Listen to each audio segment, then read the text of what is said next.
Parfois dans la vie, on a la chance de rencontrer des enfants d'exception et des parents d'exception. Quand ça arrive, je trouve que ça vaut la peine d'en parler. Alors, j'ai envie de vous raconter une histoire que je trouve vraiment extraordinaire et qui m'a beaucoup touchée. Il y a quelques semaines, j'étais au Nouveau-Brunswick, au Salon du Livre, la péninsule acadienne, à Shippagan. Et j'ai rencontré un petit garçon qui s'appelle Dylan.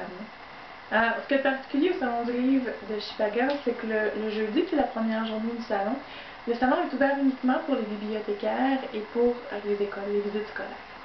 Il n'est pas ouvert pour le public, il ouvre pour le public seulement le soir.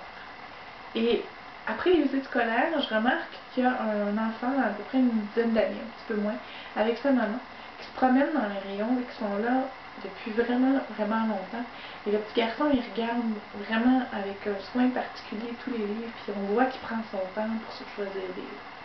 Alors comme il n'y a plus beaucoup de monde, je m'approche et puis je me mets à discuter avec ce petit garçon-là qui, lui et sa maman, ils vont me raconter son histoire. Cette année, il y a des écoles en Acadie qui se sont fait couper leur budget de transport puis qui n'ont pas pu venir aux Salons du Livre. Et c'est ce qui est arrivé dans l'école où Dylan va. Et pour lui, c'est tellement important la lecture, c'est tellement important les livres, qu'il s'est arrangé avec son enseignante pour pouvoir voir la matière du jeudi après-midi à un autre moment donné dans la semaine.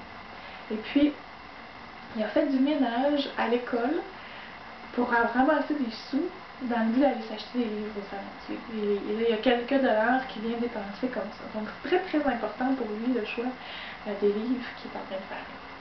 Et pendant qu'il me raconte tout ça, ben, ça me touche vraiment beaucoup. Et je lui dis qu'il est très chanceux d'aimer la lecture, que ça va lui donner un plus dans la vie, parce qu'il va avoir dans sa tête plein de mots et plein d'aventures. Et que si ça il tente, il pourrait se prendre un cahier à la maison, pas un cahier de devoir, un cahier vraiment juste pour lui, où il pourrait écrire ses propres histoires. Puis cette histoire-là, ben, c'est pas des devoirs, donc il va pas les montrer à personne, il va les garder vraiment juste pour lui, jusqu'à temps qu'il soit vraiment très fier de lui, puis à ce moment-là, il pourra montrer ses histoires aux personnes qui aiment. Et ce conseil-là a vraiment touché la maman de Dylan, et elle m'a raconté à ce moment-là qu'elle, ben, elle lit pas, et puis que elle a décidé de retourner à l'école pour aider son fils, parce que Dylan, c'est vrai qu'il est bon en lecture, mais quand il vient pour écrire, c'est très difficile, les mots ils sortent tout croche. Et puis il se rend bien compte que les élèves dans sa classe, ben, ils sont meilleurs que lui pour écrire. Puis il veut persévérer là-dedans, et sa mère, ben, elle veut faire tout ce qu'elle peut, elle, pour pouvoir aider son fils puis l'encourager là-dedans. Et cette histoire-là, c'est, je trouve, vraiment exceptionnelle. C'est un parent exceptionnel qui a décidé de pousser son enfant encore plus loin. Et pendant qu'il est en train de me raconter tout ça, il y a mon collègue qui est pas très loin, qui écoute ça, et qui va proposer à Dylan de se choisir un livre, celui qu'il veut dans tout le kiosque de messagerie ADP, puis il va lui donner. Dylan ne comprend pas que quelqu'un puisse lui offrir un livre, alors il prend le temps puis choisit le gros Geronimo Stilton, celui qui sent bon puis qui pue. Et il s'en va vraiment content. Et de voir les étoiles dans les yeux de cet enfant-là, c'était vraiment particulier.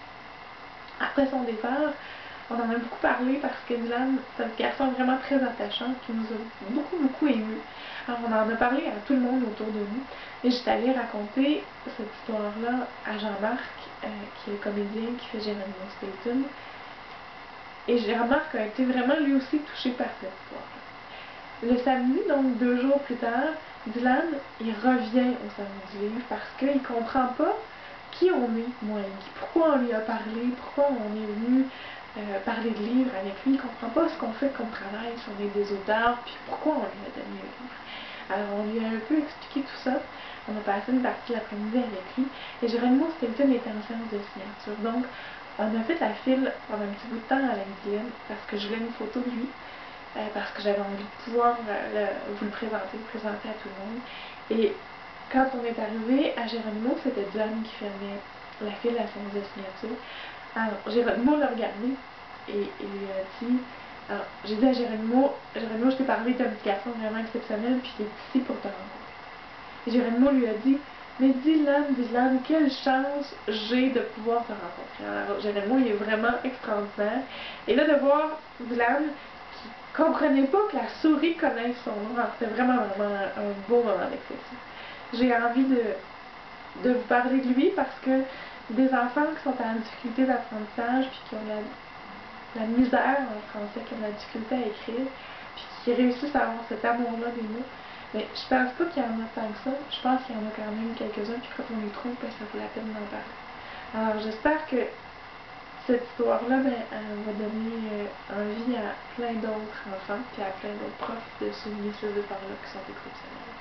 Alors j'aurais juste en profiter pour dire merci à tous les gens du Salon du livre de la Péninsule Acadienne, parce qu'ils font vraiment de ce salon-là une fête du livre vraiment particulière. Et puis les Acadiens ont une espèce de soif de mots, de soif de livres, et ça se communique partout dans la fête qui est le Salon du livre de Chupagan. Alors merci à Isabelle et Julien, la librairie Pélagie, qui organise tout ça pour les Acadiens chaque année. Alors, au revoir!